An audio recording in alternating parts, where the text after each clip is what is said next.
Visual பற்றி சொல்லணும்னா அது ஸ்கிரிப்ட் லெவல்லேருந்தே நாங்கள் ஸ்டார்ட் பண்ணி ஒர்க் பண்ண ஆரம்பித்தோம். ஸோ அது விண்டேஜ் லுக் வேணும், அதுக்கேற்ற மாதிரி லென்ஸ் கேமரா எல்லாமே ரெடி பண்ணி ஸோ அது ப்ராப்பராக டைரக்டர் ராகுலும் நானும் சைல்ட்ஹுட் ஃப்ரெண்ட் ஆக்சுவலாக. ஸோ அதனால் ரொம்ப ஈஸியாக இருந்தது. ஸோ ஸ்கிரிப்டுக்கு என்ன தேவையோ அது மட்டும் விஷுவலாக கொண்டு வரலான்றது தான் ஐடியா. ஸோ அது ட்ரை பண்ணியிருக்கோன்னு நினைக்கிறேன். ஸோ எல்லாருக்கும் பிடிக்கும்னு நினைக்கிறேன். சப்போர்ட் பண்ணுங்கள். தேங்க்யூ. பயமரியா பிரம்மை ஸ்டார்ட் ஆன வந்து ஆக்சுவலாக கபாலி கிட்ட வந்து நான் சைல்ட்ஹுட் ஃப்ரெண்ட் தான், 8th ஃப்ரெண்ட்ஸு. பட்ஜெட் பேசிட்டாங்க, ஒரு ஸ்கிரிப்ட் எதுன்னு சொல்லுவாங்களே, இந்த பட்ஜெட்டுக்கு இந்த ஸ்கிரிப்ட் இதெல்லாம் சொல்லலாம். அந்த பட்ஜெட்டுக்கு 100 கோடி ஸ்கிரிப்ட் எடுத்துன்னு போய் கையில் கொடுப்பாரு. அதுதான் நம்ம ராகுல் கபாலி. அதனால் படம் சிறப்பாக வந்திருக்கு. ஆஸ் அ டைரக்டர் இவர் வந்து பெரிய டைரக்டர் ஆகணும்னு என்ன வாழ்த்துறேன். ஜேடி வேறு பக்காவாக உட்காந்துடுறாரு. எல்லாருக்கும் நன்றி. தேங்க்யூ. அனைவருக்கும் வணக்கம். Thank you for the media and press to support here. Came here to support Bhayamariya Brammai. இந்த படம் பற்றி நிறையா சொல்லலாம். ஏன்னா 2022 இந்த படம் ஃபினிஷ் பண்ணோம். அதுக்கப்புறம் ரொம்ப ஸ்ட்ரகிளுக்கு அப்புறம் இந்த படம் ஜேடி ப்ரோ ஆகட்டும், ராகுல் அண்ணா ஆகட்டும், அந்த டீமே இது வரைக்கும் நான் பார்க்காத டீம். நான் அவ்வளோ பெரிய ஆள் இல்லை, அப்படி சொல்லக்கூடாது, இல்லை சிம்பிளாக சொல்கிறேன். இது வரைக்கும் நான் பண்ண படத்தில் ஒரு புது எக்ஸ்பீரியன்ஸாக இருந்தது. ஏன்னா அவங்க எடுக்கிற சினிமாட்டோகிராஃபி ஆங்கிளாக இருக்கட்டும், ராகுல் அண்ணா சொல்கிற ஒரு டிஃப்ரெண்ட்டாக அவர் ஸ்டோரி டெல்லிங் ஆகட்டும், கொஞ்சம் நடிக்கும் போதே எனக்கு கொஞ்சம் நர்வஸாக இருந்தது. எப்படி நம்ம பண்ண போகிறோம், இது கரெக்டாக வருமா, இல்லை நம்மளுக்கு கரெக்டாக நம்ம நடிக்க தெரியுமா, நம்ம அவ்வளோவோ நடிக்க தெரியாது. ஸோ கொஞ்சம் கஷ்டப்பட்டேன். அதுக்கப்புறம் ராகுல் அண்ணா உன்னால் முடியும்டா அப்படின்னு சொல்லி அவங்க டைரக்டர் மாதிரி அவங்க பழகலை. எல்லாமே ஒரு ஃபேமிலி, எப்பவுமே ஒரு ஃப்ரெண்ட்ஸ் எப்படி இருப்பாங்களோ அது மாதிரி நான் ஒரு சின்ன தம்பி மாதிரி பார்த்து தான் எல்லா விஷயத்துலையும் இது நீ பண்ண, இது நீ இப்படி பண்ணலாம், இன்னும் கொஞ்சம் இப்படி நீ மாற்றலாம் அப்படின்னு சொல்லி நிறைய விஷயத்தில் ஹெல்ப் பண்ணாங்க. ஸோ தேங்க்யூ ஃபார் ஜேடி அண்ணா, ராகுல் அண்ணா, ஃபார் பிரவீன் அண்ணா, நந்தா அண்ணா, குரு சோமசுந்தரன் சார். அவர் நிறைய படத்தில் பார்த்து நான் நிறைய இன்ஸ்பயர், எப்படி நடிக்கிறாரு, நம்மளால எப்படிலாம் நடிக்க முடியுமா அப்படின்னு சொல்லி நிறைய இன்ஸ்பயர் ஆயிருக்கேன். அப்புறம் அந்த மின்னல் முரளி படத்தில் பார்த்துலாம் எப்படி இந்த மாதிரி நடிக்கலாம், சரி ஓகே நம்மளும் நல்லா பண்ண முடியும்னு நினச்சி ஸோ நிறையா ட்ரை பண்ணிக்கிட்டு இருக்கேன் இன்னும். ஸோ இந்த படம் வந்து வெற்றி பெற உங்களுக்கு தான், நீங்கள் தான் சப்போர்ட் பண்ணணும். So thank you for everything. Thank you. எல்லாருக்கும் வணக்கம். Very very happy to be here on this very special occasion. Congrats to all of us எங்களோட entire teamக்கு, especially Rahul and JD. நான் இந்த படத்தில் இன்வால்வ் ஆனதுக்கு ஒரு பெரிய ரீசன் வந்து இதோட ஒரு அவுட் ஆஃப் த பாக்ஸ் ஒரு விஷயம். கண்டிப்பாக நீங்கள் இந்த ட்ரெய்லர் அண்ட் சாங்ஸ் பார்க்கும்போது அது உங்களுக்கு உங்களாலே உணர முடிஞ்சிருக்கும்னு நினைக்கிறேன். யூனோ ஒரு ஒரு ஒரு ஓஷன் ஆஃப் ஃபில்ம்ஸ்க்கு நடுவில் சம்திங் லைக் திஸ் வர்றது வந்து அவ்வளோ யூஸ்வலான விஷயம் கிடையாது. ஸோ இந்த மாதிரி டிஃப்ரெண்ட் அட்டெம்ப்ஸை definitely as a society we should என்கரேஜ்னு நினைக்கிறேன்னா. அண்ட் எனக்கு பர்சனலாக வந்து இந்த படத்தில் எக்ஸ்பெரிமெண்ட் பண்ணுறதுக்கான நிறைய ஸ்கோப் அண்ட் ஃப்ரீடம் கொடுத்துருந்தார் டைரக்டர் ராகுல். He is basically an artist and அவரோட ஒரு கோரில் இருக்கிற ஃபீலிங் வெளிப்படுத்தியிருக்காருன்னு நினைக்கிறேன் இந்த படத்தில். டெஃபினட்டாக ஒரு யூனிக்கான சின்சியரான எக்ஸ்பீரியன்ஸாக இருக்கும். So you know I sincerely ask all of you to support us. And also on a personal note, இன்னைக்கு மார்னிங் தான் இந்த an ஆல்பமோட மிக்ஸ் முடித்தேன். And I was listening to it and it was actually very nice. என்னோட ஒர்க்காக இருந்தாலும் I was really enjoying it. And thanks Rahul for making me a part of this film. And I would like to take this opportunity in the stage and பயமரியா பிரம்மையோட trailer launch event. I wanted to, another thought came to my mind today because நான் வந்து ப்ரெஸ்ஸுக்கு முன்னாடி பேசி ரொம்ப வருஷம் ஆச்சு. I've been doing other language films and I've not had the opportunity to the usual people meet பண்ணதுக்கு ரொம்ப வருஷத்துக்கு அப்புறம் நான் இது பண்ணுறேன். So at this point I would like to place on record, I'm rethinking back where I started my career as a music composer with the film Yudhamse, and I sincerely express my gratitude to director Mishkin for that. And I'm happy to make this stage, to place it on record in the Vishayata. Thank you everybody, thank you, and thanks for your support. Thank you. அடிக்கடி meet பண்ணுறோம், சந்தோஷமாக இருக்குது. அது உங்களை அடிக்கடி meet பண்ணணும்னு நினச்சாலே அது ஒரு ஹாப்பி மூமெண்ட் தான். ஸோ நிறைய இது நடக்கணும்னு ஆசைப்பட்றேன். இந்த பயமறியா பிரம்மை பொறுத்த வரைக்கும் நான் திடீர் மாப்பிள்ள தான். ஏன்னா ஒரு வாட்டி ஒரு 11:30க்கு எனக்கு ஒரு ஃபோன் வந்தது. ஆல்மோஸ்ட் நான் தூங்கிட்ட சுச்சுவேஷனில் ராட்சசனோட அந்த காஸ்டியூம் டிசைனர் கீர்த்தி வாசன் வந்து ஃபோன் பண்ணாங்க. நான் எப்படின்னா இருக்கீங்க அந்த டைமில் கேட்கும்போது சொல்லு கீர்த்தி, நான் இல்லைண்ணா உங்களுக்கு ஒரு இயக்குனர் உங்கள்கிட்ட பேசணும் அப்படின்னு சொல்லி அப்படி ஃபோன் பண்ணேன். ஓகே சார், உங்கள் ஒர்க்லாம் பார்த்துருக்கேன், நான் உங்கள் கூட ஒர்க் பண்ணணும். ரைட் சார், எப்போன்னு சொல்லுங்கள், டேட் சொல்லுங்கள். இல்லை சார், காலையில் வரணும் சார் அப்படின்னாரு. ஸோ ஓவர் நைட்டில் நான் வந்து அங்கே போய் எனக்கு கிடைச்ச ஒரு வாய்ப்பு தான் இது. ஸோ நம்ம என்ன தான் பெர்ஃபார்ம் பண்ணாலும் படைப்பாளிகளுடைய எழுத்துக்கள் தான் காலம் கடந்தும் நிற்கும். ஸோ அந்த எழுத்துக்களுக்கு வடிவம் கொடுக்கறதா எங்களை அவங்க சூஸ் பண்ணுறது வந்து ரொம்ப சந்தோஷமாக இருக்குது. ஸோ அந்த விஷயத்தில் நான் ராகுல் கபாலி அவர்களுக்கு நான் நன்றி தெரிவிச்சுக்கிறேன். கீர்த்திக்கும் நான் தேங்க்ஸ் சொல்லிக்கிறேன். ஸோ இந்த படத்துக்கு உங்களுடைய சப்போர்ட் ரொம்ப முக்கியமாக தேவை. ஸோ இதில் நடித்தவங்க ஆல்மோஸ்ட் உங்களுக்கு எல்லாமே பரிச்சயமானவங்க. ஸோ இது வந்து ஒரு டெக்னிக்கலாக ரொம்ப சவுண்டான ஒரு படம் இது. ஏன்னா படம் பார்த்தீங்கன்னா சிங்க்ரனைசிங் சவுண்டு இது அவ்வளோ ஸ்ட்ரெயின் பண்ணி தான் இவர் ராகுல் கபாலி இதை வந்து உண்மையிலே அந்த அளவுக்கு செதுக்கி தான் இதை எடுத்திருக்காரு. ஏன்னா பெர்ஃபார்மன்ஸ் பார்த்தீங்கன்னா நாங்கள் தொடர்ந்து ஒரு 5 minutes 6 minutes நான் ஸ்டாப்பாக போயிட்டுருக்கோம். அதாவது சிங்கிள் ஷாட் மாதிரி கிடையாது, ஆனால் அந்த சீனை பொறுத்த வரைக்கும் கட் இல்லாமல் போகும். ஸோ அதுக்கு ரொம்ப ட்ரெயின்டாகி நாங்கள்லாம் அதுக்கு ஒர்க் பண்ணியிருக்கோம். இந்த ஸ்டேஜ் வரைக்கும் கொண்டு வரதுக்கு ராகுல் கபாலி அண்ட் ஜேடி ஜெகதீஷ் எல்லாருமே மிகப்பெரிய கடுமையான ஒரு போராட்டங்களை சந்திச்சிருக்காங்க. ஸோ இந்த டீம் மெம்பர்ஸ் குரு அண்ணன், ஹரிஷ் உத்தமன், இவங்க கூட ஒர்க் பண்ணது. ஏன்னா நான் படம் பண்ணும்போது இவங்கெல்லாம் இருக்காங்கன்னு எனக்கு தெரியாது. நான் என்னோட போர்ஷன் நான் ஜான் விஜய் சார் கூட மட்டும் தான் நடிச்சேன். அதுக்கப்புறம் தான் டீசர் பார்க்கும்போது தான் இவங்கெல்லாம் இருக்காங்க அப்படின்றது ரொம்ப சந்தோஷமாக இருக்குது. Please support us. தேங்க்யூ. அனைவருக்கும் மாலை வணக்கம். நிஷாந்த் இல்லை, விஸ்வாந்த். தேங்க்யூ. மேடையில் இருக்கும் அனைத்து பெரியவர்களுக்கும் மாலை வணக்கம். அண்ட் இங்கே வந்திருக்கும் பத்திரிகை நண்பர்கள் மற்றும் ஊடக நண்பர்கள், பிரிண்ட் மீடியா எல்லாருக்குமே நன்றி கலந்த வணக்கத்தை தெரிவிச்சுக்கிறேன். பயமறியா பிரம்மை இந்த படம் வந்து எனக்கு வந்து கபாலி அந்த படத்தை பார்த்து என்னை ஃபஸ்ட்டு கூப்பிட்ட நபர் வந்து நம்ம டைரக்டர் கபாலி, ராகுல் கபாலி அவங்க தான். ரீசன் என்னென்னா, எனக்கு வந்து இந்த படம் வந்து கால் பண்ணி அவரோட ஆஃபீஸ்க்கு வர சொன்னாங்க. நான் அவரோட ஆஃபீஸ்க்கு நான் போகும்போது, அவர் பேசிக்கலி அவர் ஒரு பெயிண்டர், இன்டர்நேஷ்னல் பெயிண்டர் அவர் பேசிக்கலி, ராகுல் சார். அவர் தான் அந்த ஆர்ட்லாம் பண்ணியிருக்காங்க, நீங்கள் வெளியில் பார்த்துருப்பீங்க. அந்த போஸ்டர் டிசைன்ஸ் எல்லாமே மோஸ்ட்லி அவருடைய கைவண்ணம் தான். ஸோ அவர் வீட்டுக்கு நான் போகும்போதே பிகாசோவோட ஆர்ட் மாதிரி அவருடைய வீடே வந்து டோட்டலாக கலர்ஃபுல்லாக இருந்தது. ஸ்கிரிப்ட் கொடுத்தாங்க, படித்தேன். படிக்கும்போது எனக்கு தெரிஞ்சது டெஃபினெட்லி இந்த ஸ்கிரிப்ட் வந்து ஒரு யூஸ்வலாக உள்ள தமிழ் மூவியில் வந்து இருக்கிற ஜேனரை விட்டு இது வேறு ஒரு ஜேனரில் அவர் வந்து கொண்டு போயிட்டுருக்காங்கங்கிறது தெரிஞ்சுது. ஸோ படித்து முடித்த உடனே பெர்ஃபார்மன்ஸ் பண்ண சொல்லி ஒரு சின்னதாக ஒரு டெஸ்ட் எடுத்தாங்க. அந்த பெர்ஃபார்மன்ஸ் வந்து நான் கொஞ்சம் சட்டில்டாக பண்ணேன். சட்டில்டாக பண்ணும்போதே அவர் சொன்னார், விஸ்வன் சார், நான் உங்களுக்கு வந்து மெயினாக அந்த கேரக்டருக்கு நான் மெயினாக கூப்பிட்டதே வந்து கபாலியை பார்த்து தான் கூப்பிட்டேன். கபாலியில் நீங்கள் தலைவர் கூட வந்து ரொம்ப கலகலன்னு பண்ணியிருந்தீங்க, சேம் பெர்ஃபார்மன்ஸ் எனக்கு இதில் தேவைப்படுது அப்படின்னாரு. ஸோ டே 1 நான் அந்த ஷார்ட்டில் வந்து ஜெகதீஷ்ங்கிற ஒரு கதாபாத்திரத்தை கூட அந்த கேரக்டர் வந்து என்னுடைய கேரக்டர் வந்து ட்ராவல் ஆக போகுது. ஸோ அது கலகலன்னு இருக்கணும்னு சொல்லி சொன்னதுனால, அப்போ அந்த ஜெகதீஷ் கேரக்டர் யார் சார் அப்படின்னு சொல்லி கேட்டேன். அது ஒரு பெரிய பெர்ஃபார்மர் வர்றாரு அப்படின்னு சொல்லி சொன்னாங்க. டே 1 அந்த ஸ்பாட்டுக்கு போன பிறகு தான் தெரியும் அது வந்து நம்ம குரு சோமசுந்தரம் அண்ணா. ஸோ அந்த மாதிரி ஒரு ஜாம்பவான் சார் கூட நான் நடிக்கும்போது எனக்கு உண்மையிலேயே ரொம்ப ஹாப்பி. டே 1 நான் எப்போவுமே மோஸ்ட்லி ஒரு டேக் 2 டேக்கில் நான் ஓகே பண்ணிடுவேன், எந்த ஷார்ட்டாக இருந்தாலும் ஓகே பண்ணிடுவேன். ஃபஸ்ட்டு டே ஃபஸ்ட்டு ஷாட் போச்சு, பாண்டிச்சேரியில் எடுத்தோம். ஒரு செட்டுக்குள்ளே ஃபஸ்ட்டு ஷாட் பண்ணி முடிக்கும்போது கரெக்டாக ஒரு 5.5 minutes கட் சொன்னார். சிங்கிள் டேக்கில் எடுத்தாங்க அந்த ஷாட். 5.5 minutes முடித்த உடனே கட் சொல்லி முடித்த உடனே டேரக்டர்கிட்ட போனால் சூப்பராக இருந்துச்சு விஸ்வந்த் அப்படின்னு கை கொடுத்தாரு. ஸோ ஓகே, டேக் ஓகே போல இருக்குது அப்படின்னு நினச்சி பயங்கர ஹாப்பி. சோமன்ட்டையும் கூப்பிட்டு கேட்டாங்க. சோமன் எப்போவுமே வந்து 1 or 2-3 டேக்ஸ் வந்து எப்போவுமே தி பெஸ்ட்டு கொடுக்கணும்னு நினைப்பாங்க. அது எல்லாருக்குமே நமக்கு தெரிஞ்சது ஆல்ரெடி. ஸோ ஒரு 1 or 2 டேக் போகும்போது இருக்குது அப்படின்னு நினச்சேன். ஸோ சோமன் நான் ஒன்று மோர் பண்ணலாம் அப்படின்னாங்க. ஸோ ஓகே, 5.5 minutesலேருந்து அடுத்து ஒரு டேக் பண்ணுறோம். அது ஒரு 6.5 வந்துச்சு. 1 மோர் பண்ணிக்கலாம் அப்படிங்கிற இன்னொரு பெட்டர்மெண்ட் போகிறாங்க. 8 வந்தது. அதுக்கப்புறம் 9.5 வந்தது.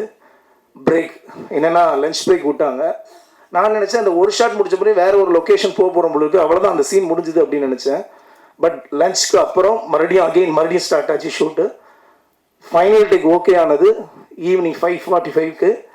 ஒரே ஷாட்டு தான், டைமிங் வந்து 15 மினிட்ஸ், சிங்கிள் டேக்கில் பெர்ஃபார்மன்ஸ் குரு அண்ணனும் நானும் அதில் பண்ணோம்.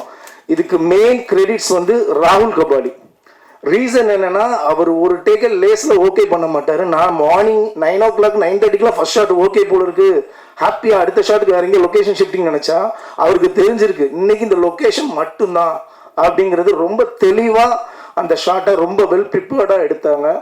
15 மினிட்ஸ் சிங்கிள் டேக்கில் அதை பண்ணியிருக்கோம். நீங்கள் அதை பார்க்கும்போது டெஃபினெட்லி இந்த பெர்ஃபார்மன்ஸ் வந்து தமிழ் சினிமாவில் ஒரு அடுத்த கட்டமாக இன்டர்நேஷ்னல் லெவலில் ஒரு விஷயத்தை முயற்சி பண்ணியிருக்காருங்கிறது உங்கள் எல்லாருக்குமே தெரியும். அதே நேரத்தில் ராகுல் சாரை பற்றி நான் ஒரு சின்ன விஷயம் சொல்லிக்க விரும்புகிறேன். என்னென்னா, பேசிக்கலி அவர் வந்து கிட்டத்தட்ட ஒரு 17 கண்ட்ரி பைக்லேயே வேர்ல்டு முழுக்க ரைடு போயிருக்கிறார். ஸோ உலகம் முழுக்க போய் நிறைய விஷயங்களை லேர்ன் பண்ண விஷயத்த இந்த படத்தில் ஒரு பெயிண்டிங்காக அழகாக எழுத்துக்களோட பண்ணியிருக்கிறாரு. இந்த மாதிரி ஒரு நல்ல படத்தில் நான் இருக்கிறது எனக்கு ரொம்ப ரொம்ப ரொம்ப ரொம்ப ஹாப்பி. அதே நேரத்தில் ஜாம்பவான் குருவனை சிங்கிள் டேக்கில் எந்த விஷயத்தையும் லேஸில் எடுத்துக்க மாட்டாங்க. பெட்டர்மெண்ட் கொடுத்தாலும் ஃபைனல் டேக்கில் உலகமே பேசுகிற அளவுக்கு ஒரு பெர்ஃபார்மன்ஸ் கொடுப்பாங்க. ஸோ அவர் கூட நான் ட்ராவல் பண்ணது ரொம்ப ரொம்ப மகிழ்ச்சி. அண்டு ஹீரோ ஜெகதீஷ் சார் ரொம்ப நல்ல ஒரு பெரிய லெவலில் வரக்கூடிய ஒரு நபர் அவர். ஏன்னா எல்லாருக்கும் முதல் படமே இந்த மாதிரி ஒரு நல்ல வாய்ப்பு கிடைக்காது. ஒரு நல்ல படத்தில் அவருக்கு இவ்வளோ பெரிய ஒரு ஹீரோ கேரக்டர் கிடைச்சிருக்கு. வாழ்த்துக்கள் ஜெகதீஷ் சார். அண்ட் இன்றைய விழா நாயகன் கே, வாழ்த்துக்கள் சார். சூப்பர் சார், கலக்கிருக்கீங்க. மியூசிக் சூப்பராக இருந்தது, உங்கள் சாங் டிஃப்ரெண்ட்டாக இருந்தது. நான் யுத்தம் செய்யலையே உங்கள் ஃபேன், அதே படத்தில் நானும் பண்ணியிருக்கிறேன். அட் சேம் டைம் இங்கே வந்திருக்க எல்லாரும் இந்த படத்தை பாருங்கள். ரொம்ப ஒரு பாசிட்டிவான ஒரு விஷயத்த உங்கள் எழுத்துக்கள் மூலமாக எழுதுங்க. தேங்க்யூ, மகிழ்ச்சி. இது வந்து நான் பண்ணியிருக்க ஃபர்ஸ்ட் படத்தோட இந்த படத்துக்கு வந்து ஃபர்ஸ்ட்டாக லிரிக்ஸ் எழுதியிருக்கேன். கே கூட ஒர்க் பண்ணேன். எனக்கு வந்து இது வரைக்கும் ஒரு மாதிரி எனக்கு போயம்ஸ் கொஞ்சம் ஒரு மாதிரி சரியலாக கொஞ்சம் டார்க்காக எழுத பிடிக்கும். ஆனால் சினிமாவில் அந்த மாதிரி எதுவும் இது வரைக்கும் ஆப்பர்ச்சுனிட்டிஸ் வந்ததில்லை. இதான் வந்து ஃபர்ஸ்ட் டைம் ராகுல் மூலமாக. அவன் ஃபஸ்ட்டு வேர்டே வந்து ஒரு கொலைகாரன் வந்து கலையாக பார்க்குறான், அதுக்கு ஒரு பாட்டு வேணும்னா சத்தியமாக எழுத முடியாது அப்படின்னு. அப்புறமா வந்து ஊரில் வந்து என்னோடய மாமா வந்து ஆக்சுவலி ஒரு ரவுடி. இப்போ இல்லை, அவரை கொண்டுட்டாங்க. ஸோ எனக்கு அந்த ஒரு ஆக்சுவலி சின்ன வயசில் அந்த மெமரிஸ்லாம் வேகாக இருக்குது. ஃபேமிலி வந்து ஒரு ஹிட்மேனால் வந்து அந்த ஃபேமிலியில் உள்ள விமன் என்னென்ன வந்து பாதிப்பு அடைஞ்சிருப்பாங்க அப்படின்ற ஒரு இது. ஸோ எனக்கு அங்கேருந்து லைன்ஸ் வந்து வருதா அப்படின்னு ஆப்ரேட் பண்ணி பார்த்தேன். ஸோ அதுலேருந்து எழுதுனது தான் இந்த பாட்டு. எனக்கு கேவோட ஒர்க் பண்ண வந்து ரொம்ப ரொம்ப கம்ஃபர்டபுளாக இருந்தது. இன்னும் நிறையா இந்த டீமோட ஒர்க் பண்ணணும்னு நினைக்கிறேன். அவ்வளோ, தேங்க்ஸ். அனைவருக்கும் மாலை வணக்கம். Special thanks to all the press media friends, அண்ணனுங்க, ஃபேமிலிஸ் அண்ட் ஃப்ரெண்ட்ஸ். அகெயின் இதுவும் ஒரு ஃபேமிலி தான். அங்கே ஒரு ஃபேமிலி வந்திருக்கு, எங்கள் ஃபேமிலி. ஸோ ஃபுல் ஜேர்னியை சொல்லணுமா? ஸோ நாங்கள் ஷூட் போகிறதுக்கு ஒரு 1 year முன்னாடியே வந்து நாங்கள் 2 பேர் ஒர்க் பண்ணியிருந்தோம். நந்தா ப்ரோ, பிரவீன் ப்ரோ, எல்லோரும் ஒரு ஷார்ட் ஃபிலிமில். அதுவும் எக்ஸ்பெரிமெண்ட்லான ஒரு ஷார்ட் ஃபிலிம் தான். ஸோ அதில் தான் இன்ட்ரோ ஆனோம், அப்புறம் ஃப்ரெண்ட்ஸ் ஆனோம், அப்புறம் ஸ்டோரி டிஸ்கஸ் பண்ணோம். ஒரு ஸ்டோரி இருக்குது பண்ணலாம் அப்படின்ட்டு ஒரு ரேண்டமான ஒரு கான்வர்சேஷனில் தான் ஆரம்பிச்சிச்சு. பண்ணி முடிச்சிட்டோம் ஒரு வழியாக. ஸோ எங்கள் கடமையை முடிச்சிட்டோம், உங்கள்கிட்ட கொண்டு வந்துட்டோம். உங்களோட வரவேற்பை பொறுத்து தான் எங்களோட அடுத்த படைப்புகள். தேங்க்யூ. ஸோ இங்கே வந்திருக்கும் அனைவருக்கும் என் முதற்கண் வணக்கம். ரொம்ப சந்தோஷமாக இருக்குது. ரொம்ப நாளைக்கு அப்புறம், அதாவது கிட்டத்தட்ட ஒரு 1.5 years 2 yearsக்கு அப்புறமா எனக்கு இப்படி ஒரு மேடை. ஏன்னா கேங்ஸ் ஆஃப் மெட்ராஸ், இரவில் நிழல், அதுக்கப்புறம் ஓடிடி வந்துடுச்சு. ஸோ ஓடிடியில் தான் பண்ண வேண்டியதாக போச்சு. அதுக்கப்புறமா ரொம்ப நாளைக்கு அப்புறமா தியேட்டரில் ரிலீஸ் ஆகக்கூடிய படம் வந்து இதுதான். சந்தோஷமாக இருக்குது. அவங்க எல்லாரையும் பார்த்தோன்னா கொஞ்சம் பதட்டமாகவும் இருக்குது. இந்த படத்தை பற்றி சொல்லணுன்னா இது எனக்கு பெரிய எக்ஸ்பிரிமெண்ட்டுன்னு தான் நான் சொல்லுவேன். பிகாஸ் மற்ற படங்கள்லாம் வந்து கூப்பிட்டு கதை சொல்லி இதுதான் அவங்க கேரக்டர் அப்படின்னு டைம் கொடுப்பாங்க அண்ட் நிறைய விஷயங்கள் நம்மளுக்கு எக்ஸ்பிளைன் பண்ணுவாங்க. இங்கே அதெல்லாம் கிடையாது. முதல் நாள் கால் பண்ணார், இதுதான் கேரக்டர், உங்களுக்கு பிடிச்சிருக்கான்னு சொன்னார். எனக்கு பிடிச்சிருக்குன்னு சொன்னேன். நெக்ஸ்ட் டே போய் அதை நடிச்சு கொடுத்துட்டு வந்துட்டேன். அவ்வளோதான். இவ்வளோதான். இது ஒரு simple story. But the team பற்றி சொல்லணுன்னா ரொம்ப ஜென்யூன்லி ரொம்ப சூப்பர்வான டீம். அண்ட் படம் எடுக்கிறது பெரிய விஷயமே கிடையாது, அதை கரெக்டான இடத்துல போய் சேர்க்கறது ரொம்ப ரொம்ப பெரிய விஷயம். அதுக்கு அவங்க எவ்வளோ ஸ்ட்ரகிள்ஸை வந்து கிராஸ் பண்ணி வந்திருக்காங்கன்றது வந்து எங்கள் டீம் மெம்பர்ஸ்க்கு தான் தெரியும். ஸோ அதுவும் இப்படி ஒரு கான்செப்ட், இது புதுசாக இருக்கனால நிறைய பேருக்கு புதுசாக இருக்கலாம், இது என்ன சொல்ல வராங்க அப்படின்ட்டு இருக்கலாம். ஸோ அதெல்லாம் தாண்டி ஒரு கரெக்டான இடத்துல வந்து சேர்க்கணும் அப்படிங்கிறதுல போராடி இந்த பொசிஷனுக்கு வந்திருக்கோம். So I am so happy இந்த மாதிரி ஒரு டீம் கூட ஒர்க் பண்ணதில். அண்ட் இது மாதிரி நிறைய படங்கள் அவங்க பண்ணணும், அவங்க டீம் கூட நிறைய ஒர்க் பண்ணணும்னு ஆசைப்பட்றேன். அண்ட் நீங்கள் சப்போர்ட் பண்ணுங்கள். கண்டிப்பாக உங்களுக்கு வந்து ட்ரெய்லர் அண்ட் ட்ரீசர் அண்ட் சாங்ஸ் எல்லாமே பிடிச்சிருக்கும் அப்படின்னு நம்புகிறேன். நீங்கள் எழுதுறதுல தான் இருக்குது, கண்டிப்பாக கொஞ்சம் பாசிட்டிவாக எழுதுங்க.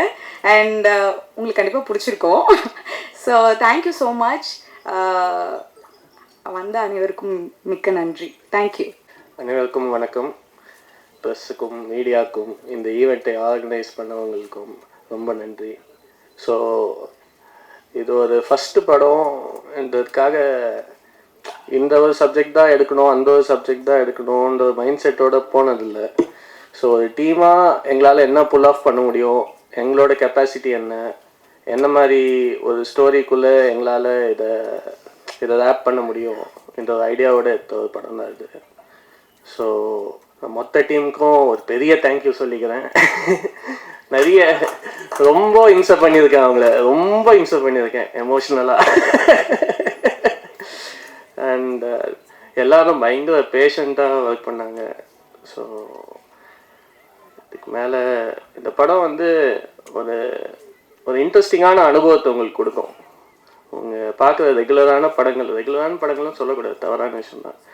வர படங்களில் இது வந்து ஒரு இன்ட்ரெஸ்டிங்கான ஒரு எஃபர்ட்டாக இருக்கும். அந்த ஒரு ஆஸ்பெக்டோடு இந்த படத்தை போய் பாருங்கள், பார்த்துட்டு உங்களுக்கு பிடிச்சதை எழுதுங்க. அவ்வளோதான். நன்றி, வணக்கம், தேங்க்யூ. எல்லாருக்கும் வணக்கம். குறிப்பாக ஊடகத்துறை, பத்திரிகைத்துறை நண்பர்கள் அனைவருக்கும் என்னுடைய வணக்கங்கள். பயங்கரமான வெயிலுக்கு பிறகு இப்போ தான் வெயில் குறைய ஆரம்பிச்சிருக்குது. நான் இது வரைக்கும் பார்த்ததே கிடையாது இந்த மாதிரி ஒரு வெயிலை லைஃப் டைமு.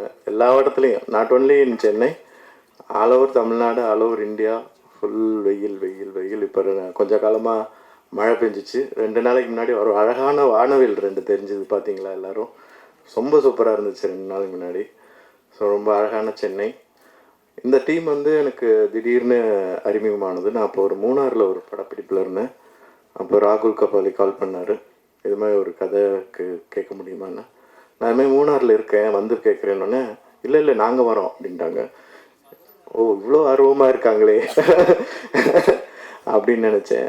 சரி, உடனே மறுநாள் வந்துட்டாங்க. மறுநாள் வந்துட்டு, எங்கே இருக்கீங்க? உங்கள் ஹோட்டலுக்கு எதிர்த்தாப்புல தான் இருக்கோம், நாங்கள் வரோம், இல்லை நீங்கள் வரீங்களா அப்படின்னாங்க.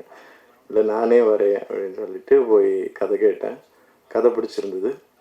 அதுக்கப்புறம் ஸ்கிரிப்ட் படிக்கலான்னு சொல்லிட்டு ஸ்கிரிப்ட் கேட்டேன். ஸ்கிரிப்ட் படிச்சுட்டு உடனே கால் பண்ணேன். ஐயோ என்னையா அது, கையெல்லாம் ரத்தமாயிடுச்சு ஸ்கிரிப்டை புரட்டி இவ்வளோ ரத்தம் இருக்குது. இல்லை அது ஸ்கிரிப்டில் தான் இருக்கும், அது படத்தில் பார்க்கும்போது அவ்வளோ தெரியாது, நீங்கள் அதை பற்றி கவலைப்படாதீங்க, உங்களுக்கு பிடிச்சிருக்குறா அப்படின்னு கேட்டார். எனக்கு பிடிச்சிருக்குது. தென் பாண்டிச்சேரியில் ஷூட்டிங் ஸ்டார்ட் ஆனது. எனக்கு வந்து இந்த மிஸ்ஸான் சீன் சொல்லுவாங்கள்ல, ஒரே சிங்கிள் ரொம்ப லாங்காக ஒரு டைம் வந்து ஒரு டேக் எடுத்துகிட்டு போகிறது, அதில் நடிக்கிறதுக்கெலாம் எனக்கு ரொம்ப ஆசை இருக்கும். எல்வி பிரசாத்தினுடைய ஸ்டூடெண்ட்ஸ், எஸ்பெஷலி டைரக்ஷன், அந்த ஸ்டூடெண்ட்ஸினுடைய ஆஸ்தான மிஸ்ஸான் சீன் ஆக்டர் நான் தான் ஒரு பீரியடில். மிஸ்ஸான் சீன்னா வந்து ஒரு 5 minutes ஃபிலிம் கொடுத்துருவாங்க அவங்களுக்கு. அந்த ஃபிலிம் வந்து 16 mm ஃபிலிமு. ஸோ அந்த 5 minutesல ஒரே படம் எடுத்துடணும், 5 minutes படம், கட் எதுவும் இல்லாமல். ஸோ நான் வந்து நிறைய டைலாக்ஸ் எல்லாம் நல்லா மனப்படம் பண்ணிடுவேன். கோ ஆக்டர்ஸ் ஏதாவது மிஸ் பண்ணால் கூட அவங்கள அப்படியே கூட்டி எடுத்துகிட்டு போயிடுவேன். ஸோ அதனால் ஒரு 3 படம் மிஸ்ஸான் சீன் பண்ணேன். அப்புறம் குமார் ராஜாவுடைய நிறையா எல்லா படங்களும், அந்த பண்ண 2 படங்களில் அரண்யகாண்டத்தில் நிறைய லாங் ஷார்ட் இருக்கும், ஒரு 2 minutes to 3 minutes ஷார்ட்ஸ் எல்லாம் இருக்கும். ஸோ அது வந்து ரொம்ப எனக்கு எமோஷ்னலி அப்படியே கூட்டிகிட்டு போகும். அது மாதிரி படம் எடுக்கிறது வந்து ஒரு ஆடியன்ஸை வந்து கட்டி போட்டு வைக்கும். ஒரு நல்ல ஆக்டரும் நல்ல பிக்சரைசேஷனும் டைலாக்ஸும் அதுக்கான மூடும் இருந்துச்சுன்னா ஆடியன்ஸ் வந்து அந்த சீனை திரும்ப திரும்ப பார்ப்பாங்க. எப்படி நம்ம பாடல் காட்சிகளை திரும்ப திரும்ப பார்க்குறோமோ, காமெடியை திரும்ப திரும்ப பார்க்குறோமோ, அதே மாதிரி சீன்ஸை நம்மளால் பார்க்க முடியும். ஸோ அந்த வகையில் ராகுல் கபாலினுடைய டைரக்ஷன் எனக்கு ரொம்ப பிடிச்சிருந்தது. மொத்த டீமும், எஸ்பெஷலி த டிஓபி நந்தா அண்டும் பிரவீன் ஆகட்டும் ரொம்ப பொறுமையாக ஒர்க் பண்ணாங்க. ஏன்னா புது டேரக்டர். ஸோ அதனால் அவங்க எல்லாருமே புதுசு.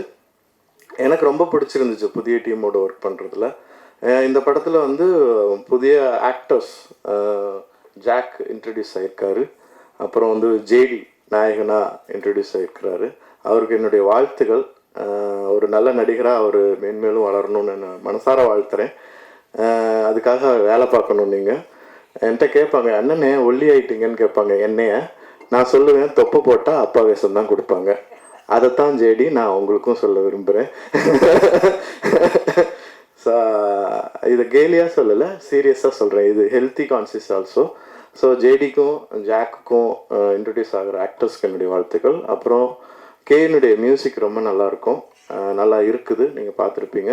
அப்புறம் இதில் லிரிக்ஸிஸ்டாக இன்ட்ரடியூஸ் ஆகிற வெரோனிகாவுக்கும் என்னுடைய வாழ்த்துக்கள். அவங்களுடைய வரிகள் ரொம்ப பவர்ஃபுல்லாக இருக்குது. எஸ்பெஷலி சாம்பல்கள் நிற கனவுகள் அந்த இது வந்து ரொம்ப நல்லா இருக்குது. அவங்களுக்கும் என்னுடைய வாழ்த்துக்கள். இந்த படம் ரொம்ப நல்லா வந்திருக்குது. இதில் ஒர்க் பண்ண எல்லாருக்கும் என்னுடைய வாழ்த்து தெரிவிச்சுக்கிறேன். நீங்களும் மீடியா நண்பர்கள் இந்த படத்தை பொதுமக்களுக்கு நல்லபடியாக கொண்டு செல்லணும்னு வேண்டி விரும்பி கேட்டுக்கிறேன். ரொம்ப நன்றி. தேங்க்யூ. செய்யணும்னு நினைக்கிறோம், ஆனால் ரியல் வாழ்க்கையில் அதை செய்ய மாட்டோம். ஆனால் நம்ம மைண்டுக்குள்ளே அதை ஒரு ப்ராசஸ் பண்ணி அதில் தவறு செஞ்சு பார்ப்போம். ஸோ அந்த ஆஸ்பெக்ட் தான், அந்த மனநிலையை தான் நான் பயமறியா பிரமை என்று நான் மென்ஷன் பண்ணியிருக்கேன். அவர் கபாலி விஸ்வந்த், அவர் கபாலி நடித்தார். கபாலி நீங்கள் ராகுல் கபாலினா அப்பா பேர் அந்த மாதிரி? அப்பா பேர் கபாலி. நான் அது ஒரு பெரிய கதை, ஒன்றும் கற்றுக்காதனால தான் படம் எடுக்க வந்திருக்கிறாருன்னு நினைக்கிறேன். அப்படியெல்லாம் ஒன்றும் இல்லை இல்லை அது ஒரு பெரிய கதை. அது நான் ஆக்சுவலாக இந்த ஜேர்னி வந்து மோஸ்ட்டாக நான் ஒரு ஆர்கிடெக்ட்லேருந்து ஒரு ஆர்டிஸ்டாக மாறின ஜேர்னி தான் இந்த 4 வருஷம். நான் ஆர்கிடெக்சர் குவிட் பண்ணிவிட்டு ட்ராவல் பண்ண ஆரம்பித்தேன். போன எல்லா இடத்துலையுமே நான் பண்ணுற பெயிண்டிங்ஸ் இல்லை நான் வரைகிற ஸ்கெச்சஸ் இதுதான் சோறு போட்டுச்சேன் 4 வருஷத்துக்கு.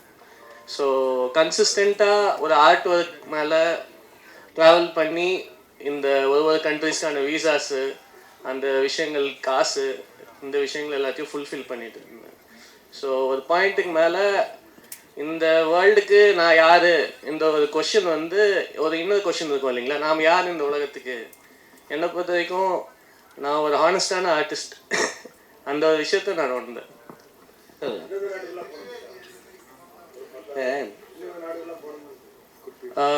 நான் வந்து பைக்கில் நான் ட்ராவல் பண்ணது வந்து இங்கேருந்து சவுத் ஆஃப் இந்தியாவிலேருந்து ஆரம்பித்து நேபாள் போனேன், பூட்டான் போனேன், அங்கேருந்து Myanmar, Thailand, Laos, Cambodia, Vietnam, மறுபடியும் கீழே வந்து மலேசியா, சிங்கப்பூர், மறுபடியும் மலேசியாவுக்கு வந்து ஷிப் பண்ணி இந்தோனேஷியாவுக்கு போனேன். மறுபடியும் இந்தோனேஷியாவில் அப்படியே பாலி வரைக்கும் போனேன். எனக்கு அங்கே ஒரு ஆக்சிடெண்ட் ஆயிடுச்சு. ஸோ அங்கே ஒரு ஆக்சிடெண்ட் ஆனதுனால என்னால் அதுக்கு மேலே பைக்கில் ட்ராவல் பண்ண முடியல. ஸோ அதுக்கப்புறமா அங்கேருந்து ஃப்ளைட் பிடிச்சிட்டு யூரோப் போயிருந்தேன். ஸோ யூரோப்பில் ஃபின்லாண்ட்லேருந்து ஸ்டார்ட் பண்ணி அப்படியே ஃபுல்லாக சென்ட்ரல் யூரோப் ஃபுல்லாக போயிருக்கேன். குரு சார், நீங்கள் ஜிகர் தண்டாவில் வந்து ரவுடிகளுக்கு அந்த நடிப்பு சொல்லி கொடுப்பீங்க, இதில் ரவுடியாகவே நடிச்சிருக்கீங்க, எப்படி ஃபீல் பண்ணுறீங்க? அதான் வேலை, இதில் என்ன பண்ணுறது. ரவுடி எப்பயுமே கத்தியும் இதுமா இருப்பாங்க, கெச்சு போட்டுன்னு பானுங்க. ஆமாம், இது நடிகர்கள் வந்து வெயிட்டிங் ஃபார் த ஸ்கிரிப்ட். அதான். ஸோ என்ன ரோல் வருதோ, இப்போ நீங்கள் வஞ்சகர் உலகத்தில் பார்த்தீங்கன்னா ஃபுல் கேங்ஸ்டராக நடிச்சிருப்பேன். ஸோ எனக்கு வந்து ஒரு கேரக்டர் அது வந்து டெப்த்தாக இருக்குது, அதில் வந்து ஒரு சோல் இருக்குது அப்படின்னா நான் அதை பண்ணிவிடுவேன். ஸோ இது வந்து இப்போ பயமறியா பிரம்மைனா என்னன்னு சொல்கிறாங்களே, நம்மளால் ஒரு விஷயத்த பண்ண முடியாது. சில விஷயங்களை ஒருத்தர் அடிக்கணும், ஒருத்தர் கொல்லணும் அப்படின்னு போய் பண்ண முடியாது. அது என்ன பயம் இருக்கும், ஆனால் அப்படி நினைக்க முடியும்.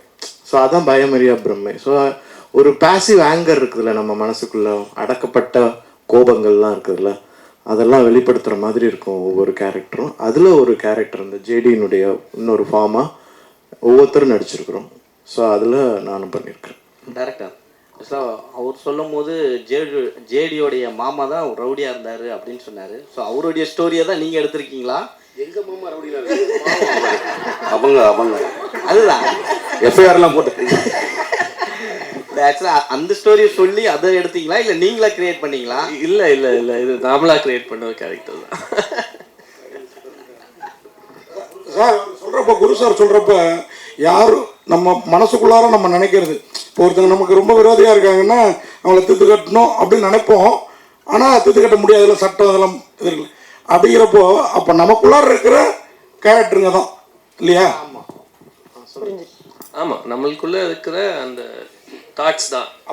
அப்போ எல்லாரோட மனசோட ஈஸியாக ஒட்டி உறவாடும், ஆள் மனசோட. அந்த மாதிரி நிறைய சீக்வன்சஸ் இருக்கும். அதாவது 2 or 3 சீக்வன்ஸாவது ஒருத்தவங்களோட கண்டிப்பாக கனெக்ட் ஆகும். இது இவருடைய கொஸ்டின் தான், ஆனால் நான் கேட்குறேன் தாட்டி.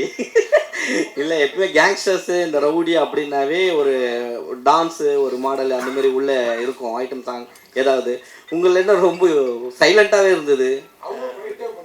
படத்தில் பாட்டே இல்லைங்க.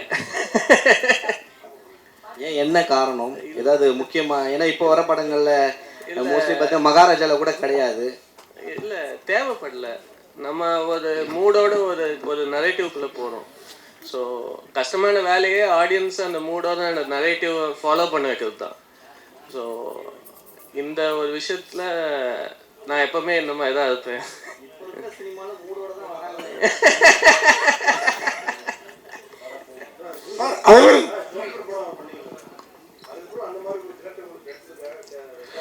இல்லை, ஒரே மாதிரி படம் பண்ண முடியாது. ஆக்சுவலாக எனக்கு வந்து இப்போ அது மாதிரி பண்ணணும்னு விருப்பம் இருக்குது.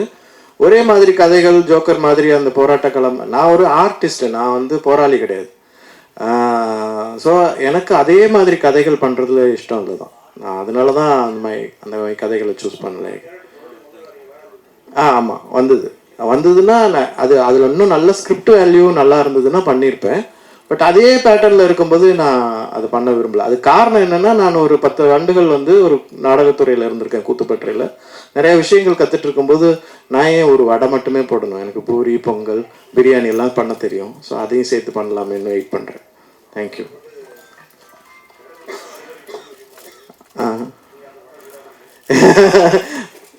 Okay, thank you. டேரக்டர் சார், அதே மாதிரி இந்த ஜாக்கு அவரை விட அவரோட கார் இந்த பிங்க் கலர் ஒரு ஃபியட்டில் சுற்றிட்டு இருப்பார். நீங்கள் தானே அது பிங்க் கலர் ஃபியட் இல்லையா? அதை விடுங்க. அப்படின்னா இந்த படத்தில் ஒரு கார் வருது இல்லை, நீங்களும் நிறைய ட்ராவல் பண்ணதான் சொன்னீங்க. அந்த கார் என்ன காரு? அதுவும் ஒரு கேரக்டரா படத்தில்? அந்த கார் ஆக்சுவலாக ஒரு கேரக்டர்னே சொல்லலாம். படத்தில் எல்லா கேரக்டரோட ட்ராவல் ஆகும் அந்த கார். Contest sir. இல்லை, வினோத்ஜி வந்து எல்லா படங்கள்லையும் வந்து ஏதாவது ஒரு பயங்கரமான ஒரு ட்விஸ்ட்டில் வந்து கற்பழிக்கிற மாதிரி, அப்யூஸ் பண்ணுற மாதிரிலாம் பண்ணுவார் வேறு லெவலில். பட் இந்த படத்தில் வந்து வேறு மாதிரி டைரியை புரட்டி ஒரு பத்திரிக்கையாளர் மாதிரி உட்கார வச்சுருக்கீங்களா? என்ன காரணம்? அவர் இந்த படத்தில் ஒரு ரைட்டர் தான். அது நீங்கள் தான் சொல்லணும். சார், இது கமர்ஷியல் படமா ஆர்ட் படமா? கமர்ஷியலாக ஆர்ட் கலந்து படமா? இல்லை, இது பாமர மக்களுக்கு போய் சேரணும். பாமர மக்கள் போய் பார்த்தாங்கன்னா அவங்களுக்கு கண்டிப்பாக ஒரு இன்ட்ரெஸ்டிங்கான அனுபவத்தை கொடுக்கும். ஸோ நாம் இப்போவே பிரிக்க ஆரம்பிச்சிட்டோன்னா இது பெயிண்டிங் மாரி இருக்குது, அதனால் கீழே வரையும் போய் சேருமா? ஏன் பெயிண்டிங்கை பாமர மக்கள் பார்க்க மாட்டாங்கன்னு நினைக்கிறீங்களா நீங்கள்? ரசிகர்கள் இருக்காங்க, அதுக்குன்னு ஒரு ஜானல். இப்பெல்லாம் பாமர மக்கள்லாம் இல்லைங்க. இல்லை, பாமர மக்களுக்கு எல்லா அறிவு. பாமர மக்கள்னா அவங்களுக்கு எதுவுமே தெரியாதுங்கிற உணர்வை நம்ம அதுல இருந்து மாத்திக்கலாம். அது மாறிட்டு இருக்குது. இல்ல, அது மாறிட்டு இருக்குது. அதுக்கு நாமளும் கொஞ்சம் ஒத்துழைப்பு செய்யணும். இந்த மாதிரி படங்களை வந்து வர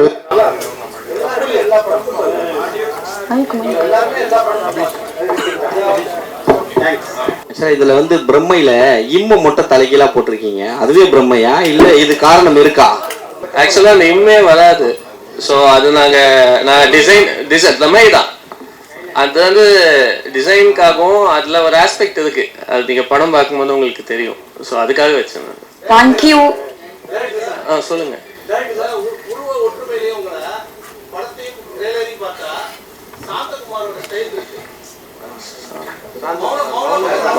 மௌனகுரு. ஓகே.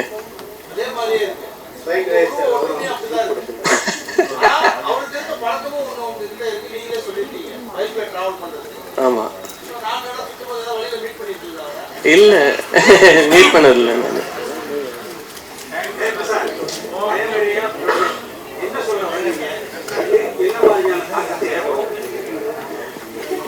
இது ஓகே, நாம் வந்து இது வந்து ஒரு தீசிஸ் மாதிரி ஒரு பர்டிகுலர் சப்ஜெக்ட், ஒரு ஐடியாவை தான் டிஸ்கஸ் பண்ணியிருப்போம் படம் ஃபுல்லாகவே. எது கரெக்டு எது தவறு இந்த ஒரு ஆஸ்பெக்ட் ஒன்று இருக்கும். அந்த ஒரு ஆஸ்பெக்ட்குள்ளே போகிற ஒரு கான்வர்சேஷன் தான் இந்த ஒரு படம். இது வந்து என்ன மாதிரி தாக்கத்தை உருவாக்கும்னா, நீங்கள் பார்க்கும் போது இல்லைன்னா மக்கள் இந்த படங்களை போய் பார்க்கும் போது ஏதோ ஒன்று வித்தியாசமாக பார்த்தோண்டா அந்த ஒரு ஃபீலிங் உருவாக்கும். அதுக்குன்னு எடுத்த படம். தேங்க்யூ.